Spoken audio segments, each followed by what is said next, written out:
A man affiliated with a pair of allied Portland street gangs was sentenced to 7 years in federal prison, and 5 years of supervised release, for robbing a Eugene dispensary in 2019.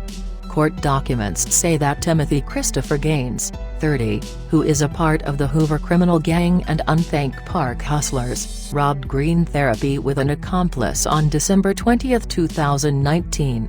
Gaines stole several jars of marijuana along with $912 in cash. According to the U.S. Attorney's Office, Gaines pointed a gun at an employee during the robbery.